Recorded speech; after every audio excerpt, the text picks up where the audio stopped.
ઓમ શાંતિ. આજે તારીખ 20 સપ્ટેમ્બર 2021 બાબાના મધુર મીઠા મહાવાક્યો આપણે સાંભળીએ ગુજરાતીમાં. મીઠા બાળકો, બાબા આવ્યા છે તમને એવા શ્રેષ્ઠ કર્મ શીખવાડવા માટે કે જેના દ્વારા આપણે 21 જન્મોની બાદશાહીનો વારસો પ્રાપ્ત કરી શકીએ છીએ અને અટલ અખંડ રાજ્યના માલિક બની શકીએ છીએ. તો અટલ અખંડ રાજ્યના માલિક 21 જન્મોની બાદશાહીનો વારસો પ્રાપ્ત કરવાનો આધાર શું છે? શ્રેષ્ઠ કર્મ. અને એ શ્રેષ્ઠ કર્મ કઈ રીતે કરવા, જીવનને શ્રેષ્ઠ કઈ રીતે બનાવવું, એ બાબા અત્યારે શીખવાડી રહ્યા છે. પ્રશ્ન: ગૃહસ્થીઓ અને સંન્યાસીઓના કયા એક સિદ્ધાંતમાં ખૂબ જ મોટું અંતર છે? ગૃહસ્થીઓનો સિદ્ધાંત અને સંન્યાસીઓનો સિદ્ધાંત, એ બંને સિદ્ધાંત વચ્ચે એક મોટું અંતર છે. તો કયું અંતર છે? ઉત્તર: ગૃહસ્થીઓનો સિદ્ધાંત છે કે ભગવાન જરૂર કોઈના કોઈ રૂપમાં આવશે, અને સંન્યાસીઓનો સિદ્ધાંત છે કે બ્રહ્મને યાદ કરતાં કરતાં બ્રહ્મમાં લીન થઈ જશું. હા, ગૃહસ્થીઓ શું કહેતા હોય છે કે ભગવાન જરૂર સૃષ્ટિ પર કોઈને કોઈ રૂપમાં આવશે અને એમની પ્રાપ્તિ કરાવશે, એમના સાક્ષાત્કાર કરાવશે. જ્યારે સંન્યાસીઓ એમ કહેતા હોય છે કે બ્રહ્મને યાદ કરો, અને બ્રહ્મને યાદ કરીશું, બ્રહ્મ મહતત્વને યાદ કરીશું તો બ્રહ્મમાં લીન થઈ જઈશું. હવે બાબા સમજાવે છે બ્રહ્મમાં તો કોઈ લીન થતા નથી, આત્મા તો અમર છે. તો અમર આત્મા કઈ રીતે લીન થાય? ભગવાન અગર આવશે તો જરૂર શિક્ષક બનીને શિક્ષા આપશે, પ્રેરણાથી તો કોઈ જ્ઞાન આપતું નથી. તો બાબા કઈ રીતે આવે છે? શિક્ષક બનીને આવે છે અને શિક્ષા આપે છે. કોઈ ઉપર બેસીને કોઈ પ્રેરણા બી કરતા નથી કે પ્રેરણાથી કંઈ જ્ઞાન આપતા નથી. ગીત: તુમ્હે પાકે હમને જહાં પા લિયા, જમી તો જમી આસમાં પા લિયા. મને ભગવાન મળે એટલે બધું જ મળી ગયું, કારણ કે ભગવાન તો ત્રણેય લોકોના માલિક છે. તો ભગવાને આપણને 3 લોકના માલિક બનાવી દીધા. તો પૃથ્વીલોક, સૂક્ષ્મલોક અને પરલોક. ઓમ શાંતિ. મીઠા મીઠા રૂહાની બાળકોએ આ ગીત સાંભળ્યું. રૂહાની બાળકોને કહે છે, રૂહાની બાળકો શું કહે છે કે બાબા. તો બાળકો જાણે છે કે આ બેહદના બાપ બેહદનું સુખ આપવાવાળા છે, અર્થાત એ સર્વ મનુષ્ય આત્માઓના પિતા છે. એમને બધા જ બેહદના બાળકો આત્માઓ યાદ કરે છે, કોઈ ને કોઈ પ્રકારથી યાદ કરતા હોય છે, પરંતુ એમને ખબર નથી હોતી કે જે આપણે જે પરમપિતા પરમાત્માને કોઈ બાદશાહી લેવાની છે. હા, બાબા કહે છે કે કોઈને કોઈ પ્રકારે યાદ કરતા હોય છે, પરંતુ એમને એ ખબર નથી હોતી કે આપણે એ પરમપિતા પરમાત્માથી કોઈ બાદશાહી લેવાની છે. તમે જાણો છો કે આપણને જે બાપ સત્યુગી વિશ્વની બાદશાહી આપે છે એ અટલ, અખંડ અને અટુલ છે, અને એ આપણી બાદશાહી 21 જન્મ સુધી કાયમ રહેતી હોય છે. અને બાબા જે 21 જન્મનો વારસો આપે છે, 21 જન્મની બાદશાહી આપે છે, એને કોઈ છીનવી શકતું નથી. અને એ સમયે સમગ્ર વિશ્વ પર આપણી રાજાઈ હોય છે, જેને કોઈ છીનવી શકતું નથી, જેને આપણે અદ્વૈત રાજ્ય કહીએ છીએ. અદ્વૈત રાજ્યમાં જ્યાં કોઈ ભાગલા હોતા નથી, કોઈ સરહદ હોતી નથી. તો બાળકો જ્યારે ગીત સાંભળે છે તો પોતાની રાજાઈનો નશો બુદ્ધિમાં આવવો જોઈએ.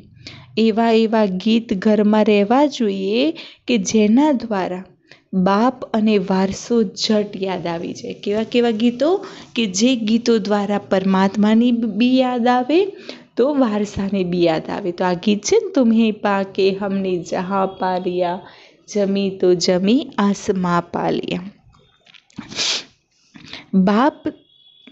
બાપની યાદની મસ્તીના ગીતો હોવા જોઈએ. અને તમારું આ બધું બાબા કહે છે ગુપ્ત છે. જે મોટા લોકો હોય છે એ તો ખૂબ જ ઠાઠથી રહેતા હોય છે, ઠાઠ હોય છે એમનું. આપણું તો કોઈ ઠાઠ માઠ તો છે નહીં, રહેવાનું સિમ્પલ છે, ખાવાનું સિમ્પલ છે. અને વિચારોને ઊંચ બનાવવાનો પુરુષાર્થ કરવાનો છે. તમે જુઓ છો કે જેમનામાં બાબા પ્રવેશ કરે છે ના બ્રહ્માતનની અંદર, જે બ્રહ્માતનની અંદર શિવ બાબાનું અવતરણ થાય છે, એમનો પણ કોઈ ઠાઠની વાત નથી. કપડાં પણ કેવા છે? કપડાં આદિ બધું જ સાધારણ છે. ભલે પહેલાં ઠાઠ હતો, કારણ કે પહેલાં હીરા જવાહરાતના વેપારી હતા, પરંતુ જ્યારે શિવ બાબાએ એમના તનની અંદર અવતરણ કર્યું તો બધા જ ઠાઠ છોડી સાદાઈને અપનાવ્યું. તો બાબા કહે છે તમે બુદ્ધિથી સમજો છો કે બાબાએ આમાં પ્રવેશ કર્યો છે અને એ આપણને રાજ્ય ભાગ્ય આપી રહ્યા છે. તો આ બાળકો જાણે છે કે સમગ્ર સૃષ્ટિમાં આ સમયે જે પણ મનુષ્ય માત્ર છે, બધા જ દેહ અભિમાનમાં આવી ગલત કાર્ય કરતા હોય છે, અનરાઇટિયસ કાર્ય કરતા હોય છે. એટલા માટે બેસમજ કહેવામાં આવે છે, કારણ કે બધાની બુદ્ધિનું તાળું લાગી ગયું છે. શું થયું છે? બધાના બુદ્ધિ ઉપર તાળું લાગી ગયું છે. તમે કેટલા સમજદાર બનો છો? જે વિશ્વના માલિક હતા, અત્યારે માયાએ બિલકુલ બેસમજ બનાવી દીધા છે. જે કોઈ કામના જ નથી રહ્યા, તો બાપની પાસે જવા માટે, બાબાની પાસે જવા માટે યજ્ઞ તપ તો ઘણા બધા કરતા હતા, પરંતુ મળ્યું? ભગવાનને મેળવવા માટે શું કર્યું? યજ્ઞ, પૂજા, પાઠ, તપ, હવન બધું જ કર્યું, પરંતુ કંઈ પ્રાપ્તિ થઈ? તો બાબા કહે છે મળતું તો કંઈ છે નહીં, માત્ર ધક્કા જ ખાતા રહેતા હોય છે. પરમાત્માને કોઈ પણ જાણતા પણ નથી, માત્ર સર્વવ્યાપી કહી દેતા હોય છે. તો આ કેટલું ગલત છે. પિતા અક્ષર બુદ્ધિમાં નથી આવતું. બાબા કહે છે કરીને કોઈ કહેતું પણ હોય છે, પરંતુ કહેવા માત્ર. ભગવાનને પિતા કહેતા હોય છે કોઈ કદાચ, પરંતુ કહેવા માત્ર. અગર પરમ પિતા સમજે તો બુદ્ધિ એકદમ ચમકી ઉઠે, પરંતુ પરમ પિતા તો સમજતા નથી. બાપ સ્વર્ગનો વારસો આપવા આવે છે અને એ પરમ પિતા હેવનલી ગોડ ફાધર ફરીથી આપણને કળિયુગી નર્કમાં બાબા કહે છે પરમ પિતા પરમાત્મા આવ્યા છે, ગોડ ફાધર છે, સ્વર્ગીય દુનિયાના રચયિતા છે. તો આપણે કળિયુગી નર્કમાં કેમ પડ્યા છીએ? હવે આપણે મુક્તિ, જીવન મુક્તિ કઈ રીતે પ્રાપ્ત કરી શકીએ? આ કોઈની બુદ્ધિમાં નથી. અત્યારે બાબા કહે તમને સમજ મળી છે. બાબાએ આપણને એ યાદ અપાવી છે કે જ્યારે નવી દુનિયા, નવું ભારત હતું તો આપણું રાજ્ય હતું. એક જ મત, એક ભાષા, એક જ મહારાજા મહારાણી હતા. સતયુગમાં મહારાજા મહારાણી અને ત્રેતામાં રાજા રાણી કહેવામાં આવે છે. પછી દ્વાપરમાં તો વામ માર્ગ શરૂ થઈ જાય છે. પછી શું થાય? દ્વાપરમાં સતયુગમાં મહારાજા મહારાણી, ત્રેતામાં રાજા રાણી, દ્વાપરમાં તો વામ માર્ગની શરૂઆત થઈ ગઈ. પછી હરેકના કર્મો ઉપર આધાર બની જતો હોય છે અને કર્મો અનુસાર એક શરીર છોડી બીજું ધારણ કરતા હોય છે. તો અત્યારે બાપ કહે છે કે હું તમને એવા કર્મો શીખવાડું છું કે જે કર્મો દ્વારા 21 જન્મોની બાદશાહીને તમે પ્રાપ્ત કરતા રહો છો. ભલે ત્યાં કોઈ પણ પ્રકારના, બાબા કહે છે ભલે ત્યાં હદના બાપ મળે છે, કારણ કે લૌકિક બાપ તો હશે, 21 જન્મનો વારસો પ્રાપ્ત કરીએ, પરંતુ સતયુગી દુનિયામાં લૌકિક પિતા હશે, કારણ કે જન્મ લઈએ છીએ તો મા બાપ તો હશે. તો હદના પિતા તો મળતા હશે, પરંતુ ત્યાં આ જ્ઞાન નહીં હોય. અને આ રાજાઈનો વારસો બેહદના બાપ દ્વારા પ્રાપ્ત થયો છે.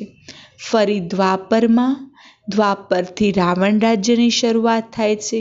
તો વિકારી સંબંધ બની જતા હોય છે. ફરી જેવા જેવા કર્મ એવા ફળ મળતા હોય છે. દેવતાઓ વામ માર્ગમાં ચાલે જતા હોય છે. પછી સતયુગનું બધું જ ખલાસ થઈ જતું હોય છે અને ધીરે ધીરે કર્મો અનુસાર જન્મ લેતા હોય છે. ભારતમાં પૂજ્ય રાજાઓ હતા તો પૂજારી રાજાઓ પણ હતા. સતયુગમાં રાજા રાની અને પ્રજા બધા જ પૂજ્ય હતા. હવે બાબા કહે છે પછી શું થયું? જ્યારે દ્વાપરમાં ભક્તિની શરૂઆત થાય છે તો યથા રાજા રાણી તથા પ્રજા બધા જ પૂજારી બની જાય છે. તો મોટા રાજા જે સૂર્યવંશી હતા એ જ પૂજારી બની જાય છે. પછી વૈશ્યવંશી બની જાય છે.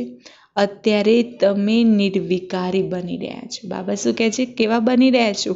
વાઇસલેસ નિર્વિકારી. અને એ નિર્વિકારી જે બનીએ છે એનું ફળ, એનું ભાગ્ય પછી આપણે 21 જન્મો સુધી ભોગવીએ છીએ. અને પછી ધીરે ધીરે ભક્તિ માર્ગની શરૂઆત થાય છે. તો જે પૂજ્ય દેવી દેવતાઓ થઈને ગયા છે એમના જ મંદિર બનાવી એમની પૂજા કરીએ છીએ. આ માત્ર ભારતમાં જ થતું હોય છે. અને આ 84 જન્મોની કહાની જે બાબા સંભળાવે છે, અને આ કહાની કોની માટે છે? ભારતવાસીઓના માટે છે.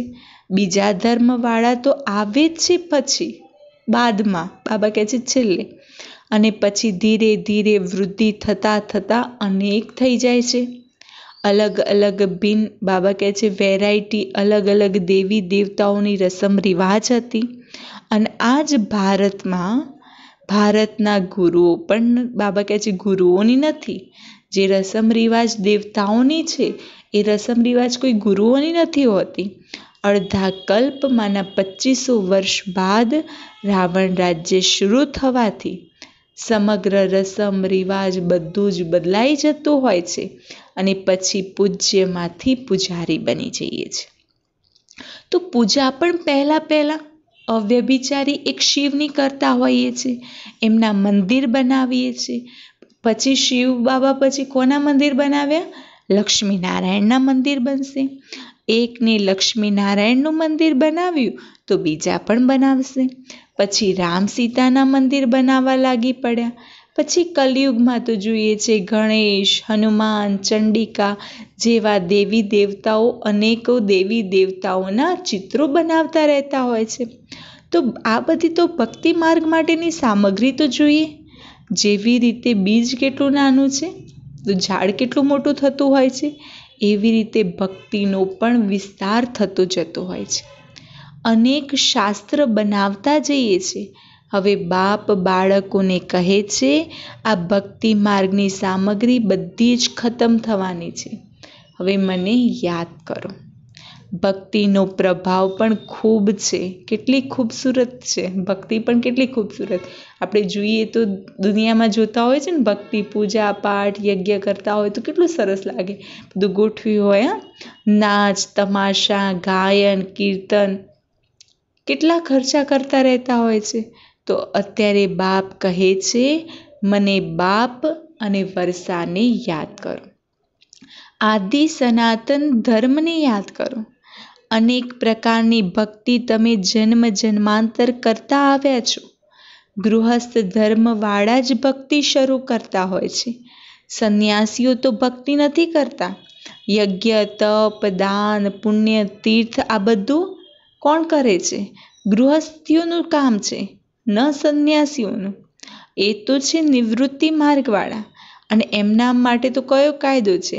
ઘર બાર છોડી જંગલમાં રહેવું અને બ્રહ્મ મહતત્વને યાદ કરો. કારણ કે જે સંન્યાસીઓ છે એ તો તત્વજ્ઞાની, બ્રહ્મજ્ઞાની છે. તત્વ અર્થાત બ્રહ્મને જ ઈશ્વર કહેતા હોય છે. જેવી રીતે ભારતવાસી અસુલમાં ઓરિજિનલી આદિ સનાતન દેવી દેવતા ધર્મના છે, પરંતુ હિન્દુસ્તાનમાં રહે છે તો પોતાના ધર્મને હિન્દુ સમજવા માંડે. તો એવી રીતે સંન્યાસીઓ પણ આત્માઓના રહેવાના સ્થાનને, તત્વને પરમાત્મા સમજી લે છે. બ્રહ્મ અર્થાત તત્વને જ યાદ કરતા હોય છે. વાસ્તવમાં સંન્યાસી જ્યારે સતોપ્રધાન છે ત્યારે જંગલમાં જઈને રહેતા હોય છે શાંતિમાં. એમ નથી કે એમને કોઈ બ્રહ્મમાં જઈને લીન થવાનું છે. બાબા કહે છે એમનું પણ આ મિથ્યા જ્ઞાન છે. કારણ કે લીન તો કોઈ થતું નથી. આત્મા તો અવિનાશી છે.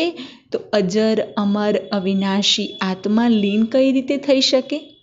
ભક્તિ માર્ગમાં તો કેટલા માથા કૂટતા રહેતા હોય છે, પછી કહેતા હોય છે ભગવાન તો કોઈ ન કોઈ રૂપમાં આવીને મળશે.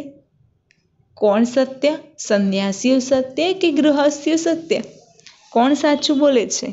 કારણ કે એ કહે છે, મને સંન્યાસીઓ કહે છે કે બ્રહ્મની સાથે યોગ લગાવવાથી બ્રહ્મમાં લીન થઈ જશો. ગૃહસ્થવાળા કહે છે કે ભગવાન તો કોઈ ને કોઈ રૂપમાં આવશે, પતિતોને પાવન બનાવશે. તો એવું નથી કે ઉપરથી પ્રેરણા દ્વારા કંઈ શીખવાડશે. શિક્ષક ઘેર બેઠા કોઈ પ્રેરણા કરશે શું? હા, બાબા કહે છે કે શિક્ષક કોઈ ઘેર બેઠા કોઈ પ્રેરણા કરે તો વિદ્યાર્થી કોઈ સમજી શકશે? પ્રેરણા અક્ષર જ નથી, પ્રેરણાથી કોઈ કામ થતા જ નથી હોતા. ભલે શંકરની પ્રેરણાથી વિનાશ કહેવામાં આવે છે, પરંતુ એ બધું જ ડ્રામામાં નોંધ છે. અને એમને આ મુસલ આદિ બાબા કહે છે બનાવે છે, મિસાઇલ્સ આદિ બનાવે છે, તો પ્રેરણાની કોઈ વાત નથી. મનુષ્ય તો કહી દેતા હોય છે કે ભગવાનની પ્રેરણાથી બધું થતું હોય છે. અર્થાત કહેતા હોય છે કે શંકરની આંખ ખુલશે તો પ્રલય થઈ જશે. તો આ બધી કહાનીઓ છે, અર્થ કંઈ બી નથી સમજતા. કારણ કે કોઈના પણ મંદિરમાં જઈએ તો કહેશે અચ્યુતમ કેશવમ રામ નારાયણ કૃષ્ણ દામોદરમ ગોપિકા. મને અર્થ કંઈ સમજતા નથી. કોઈ પણ પોતાના મોટાઓની મહિમાને નથી જાણતા. મને આપણા મોટા કોણ છે? ધર્મ સ્થાપકોને ગુરુ કહી દેતા હોય છે. વાસ્તવમાં એમને ગુરુ કહેવું ગલત છે. ક્રાઇસ્ટ કોઈ ગુરુ થોડી છે. એ તો માત્ર ધર્મની સ્થાપના કરે છે. ગુરુ એમને કહેવામાં આવે છે કે જે સદગતિ કરે. કારણ કે ગુરુ ક્રાઇસ્ટ તો ધર્મ સ્થાપન કરવા માટે આવે છે અને એમના પાછળ એમની વંશાવલી આવતી હોય છે. કારણ કે એ આવે છે, ધર્મની સ્થાપના કરે છે, પરંતુ એ આવીને કોઈની સદગતિ કરતા નથી. તો એમને ગુરુ કઈ રીતે કહીએ? ગુરુ તો એક જ છે કે જે સર્વના સદગતિ દાતા છે. ભગવાન બાપ જ આવી સર્વની સદગતિ કરે છે, મુક્તિ જીવન મુક્તિનો વારસો આપે છે. તો એમની યાદ ક્યારેય કોઈનાથી છૂટવી શકતી નથી. બાપા કહે છે છૂટવી જ ન જોઈએ. મનુષ્ય હે ભગવાન, હે ઈશ્વર કહી એક બાપને યાદ કરતા હોય છે. કારણ કે એ પરમપિતા પરમાત્મા છે, સર્વ મનુષ્ય આત્માઓના સદગતિદાતા. તો બાપ સમજાવે છે આ સારી રચના છે. રચયિતા બાપ હું છું. બધાને સુખ આપવાવાળા, વારસો આપવાવાળા એક જ બાપ છે. ભાઈ ભાઈનો વારસો તો કોઈ આપી ન શકે. કારણ કે એક ભાઈ બીજા ભાઈને વારસો આપી શકશે? વારસો હંમેશા પિતા દ્વારા પ્રાપ્ત થતો હોય છે. તો હું બધા જ બેહદના બાળકોને બેહદનો વારસો આપું છું. એટલા માટે બાબા કહે મને યાદ કરતા રહો.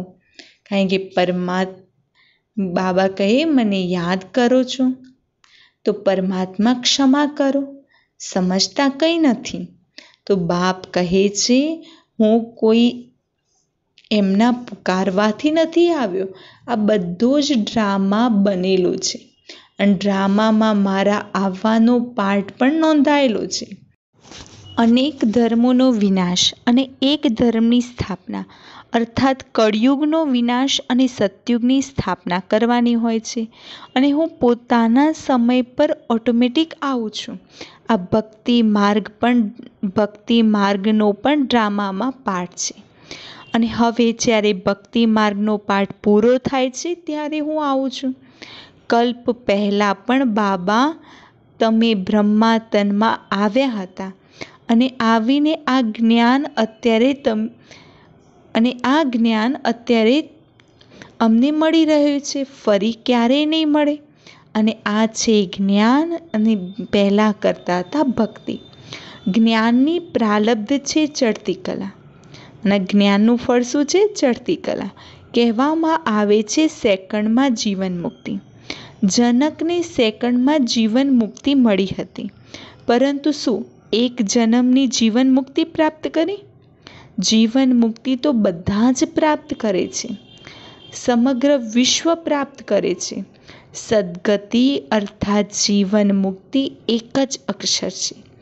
જીવન મુક્તિ અર્થાત જીવનને મુક્ત કરે છે આ રાવણના રાજ્યથી. તો બાબા જાણે છે કે બાળકોની કેટલી દુર્ગતિ થઈ ગઈ છે, બિલકુલ દુઃખી થઈ ગયા છે અને એમની ફરીથી સદ્ગતિ થવાની છે. તો પહેલાં મુક્તિમાં જઈ પછી જીવન મુક્તિમાં આવશું, શાંતિધામથી ફરી સુખધામમાં આવીશું. આ ચક્રનું રાજ બાબા સમજાવે છે. બાબા કહે છે આ સમયે સમગ્ર સૃષ્ટિનું ઝાડ જડ જડીભૂત તમો પ્રધાન થઈ ગયું છે. એટલા માટે કોઈ પણ પોતાના આદિ સનાતન દેવી દેવતા ધર્મને સમજતા નથી. કારણ કે આદિ સનાતન દેવી દેવતા ધર્મ હતો અને એ ધર્મ જ્યારે હતો ત્યારે દેવતાઓ પવિત્ર હતા. આપણે અપવિત્ર પતિત તો પોતાને દેવતા કઈ રીતે કહેવડાવીએ? એટલા માટે કહેવામાં આવે છે આ વિકારોને છોડતા જાઓ. અને આ વિકાર આપણે અડધો કલ્પથી સાથે રાખ્યા છે. હવે એક જન્મમાં આ વિકારોને છોડવાના છે તો મહેનત તો લાગશે ને. કારણ કે 2500 વર્ષથી વિકારોને પકડી રાખ્યા હતા. હવે એક જન્મમાં બધા વિકારો છોડવા હોય તો પુરુષાર્થ તો કરવો પડશે, મહેનત તો લાગશે. મહેનત વગર થોડી બાબા કહે છે વિશ્વના માલિક બની જશો. બાપને યાદ કરશો ત્યારે જ તમે પોતાને રાજાઈનું તિલક આપી શકશો, અર્થાત રાજાઈના અધિકારી બનશો. તો જેટલું સારી રીતે યાદ કરશો, શ્રીમત પર ચાલશો તો તમે રાજાઓના રાજા બનશો. કારણ કે જ્ઞાન આપવાવાળા શિક્ષક તો આવ્યા છે ભણાવવા. આ પાઠશાળા છે અને પાઠશાળા છે મનુષ્યમાંથી દેવતા બનવાની, નરમાંથી નારાયણ બનવાની કથા સંભળાવે છે. અને આ કથા કેટલી નામી ગ્રામી છે. અને અમર કથા, સત્યનારાયણની કથા, તીજરીની કથા પણ કહેવામાં આવે છે. જુઓ ગીતા કેટલી સારી છે, ગીતા જ્ઞાન કેટલું સારું છે. બાબા આપણને વિશ્વના માલિક બનાવે છે અને જે માલિકપણાને કોઈ લૂંટી શકતું નથી. કોઈ અર્થક્વેક ભૂકંપ આદિ પણ નહીં થાય. ત્યાં વિઘ્નની તો કોઈ વાત જ નથી હોતી. એવું અટલ, અખંડ, પવિત્રતા, સુખ શાંતિનું રાજ્ય આપણે અત્યારે પ્રાપ્ત કરી રહ્યા છીએ. 5000 વર્ષ પહેલાં જેવી રીતે પ્રાપ્ત કર્યું હતું એવી રીતે હર 5000 વર્ષ બાદ ભારત સ્વર્ગ બને છે. તો બાબા કહે છે તમે જાણો છો કે આપણે જ દેવતા હતા, ફરી 84 જન્મ લેતા લેતા આવીને આ બન્યા છીએ અને ફરીથી દેવતા બનીશું. આને કહેવાય છે સ્વદર્શન ચક્રધારી. अच्छा, मीठे मीठे सिकिलते बच्चों प्रति माता पिता बाप दादा का याद प्यार और गुड मॉर्निंग. रूहानी बाप की रूहानी बच्चों को नमस्ते. हम रूहानी बच्चों की रूहानी बाप दादा को याद प्यार गुड मॉर्निंग और नमस्ते. ધારણા માટેનો મુખ્ય સાર: પોતાની જાતને રાજાઈનું તિલક આપવા માટે યાદની મહેનત કરવાની છે. બધા જ વિકારોને છોડી દેવાના છે. બ્રહ્મા બાપ સમાન સાધારણ અને ગુપ્ત રહેવાનું છે.